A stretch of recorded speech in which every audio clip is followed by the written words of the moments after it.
Star Wars only. I don't know what the fuck your problem is. In an interview with Empire Magazine, I have a feeling they're going to give us a lot of information about the Rise of Skywalker. Chris Terrio, the writer, the co-writer alongside J.J. Abrams for the Rise of Skywalker, the final episodic film in the Skywalker saga, talks about the two key questions that fuel the Rise of Skywalker, that fuel this final episodic film that we have.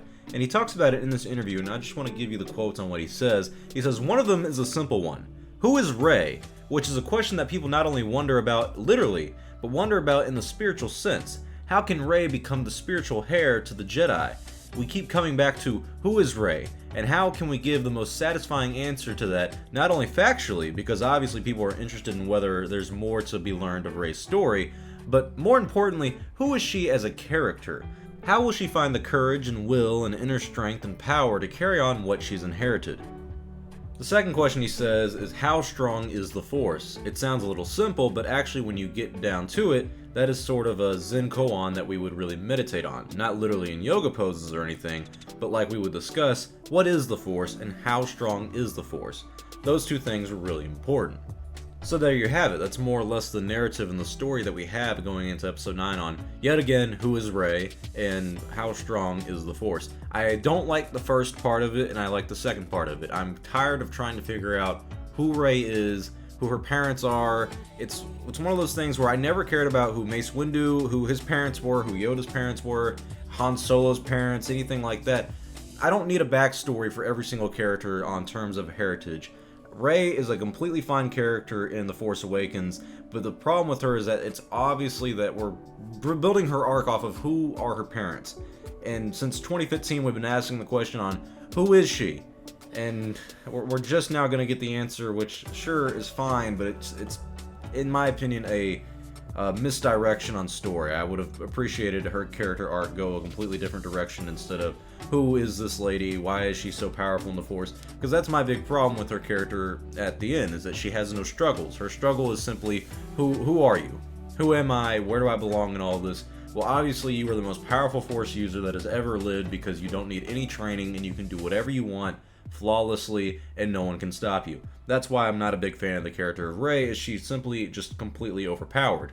But we get to the second question that Chris Terrio proposes on how strong is the Force, and I think these are a little bit interchangeable. I think you're going to see the powerfulness of the Force in Rey, and that's going to be the kind of overall arc of the entire story, which probably will annoy me if it goes that route, but that's just my bad prediction from the start.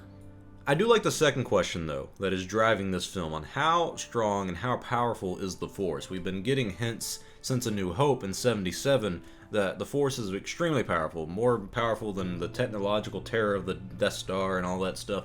We didn't really get to see too much of that in the past two sequel films. Hopefully we get to explore the mythology of the Force in Episode 9, and I know that was Lucas's original intention with it, but Lucas wanted to focus on the Force in a midi-chlorian aspect, and I'll admit that kind of muddles down the Force to something I'm not a really big fan of. The whole microbionic universe and midi-chlorians are microscopic organisms. That's not fun. That's pretty bad in my opinion. But I think that if we explore the mythology of the Force, how Palpatine, the dark side user, the most powerful dark side user that we know of, can come back and be the main villain of this story, how does the Force affect that? How powerful is he? How powerful is Rey in the Force?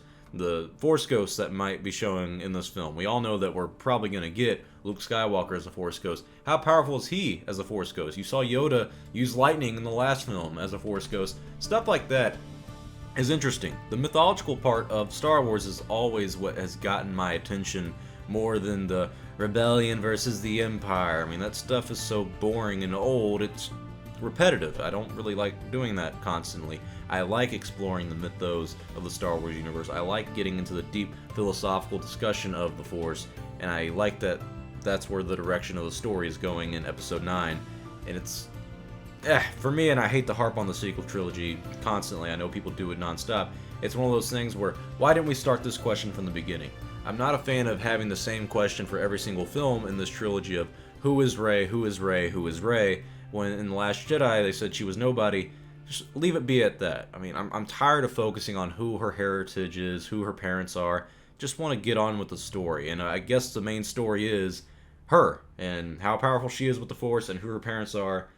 It just, Not my cup of tea, personally. But tell me your thoughts. What do you think about the two questions that are driving the narrative behind The Rise of Skywalker? Who is Rey, and how strong is the Force? I really like that second question, but the former, not so much. Tell me your thoughts below. I'm Star Wars Only. Hope you guys enjoyed this video. I'll see y'all next time. And may the Force be with you, always.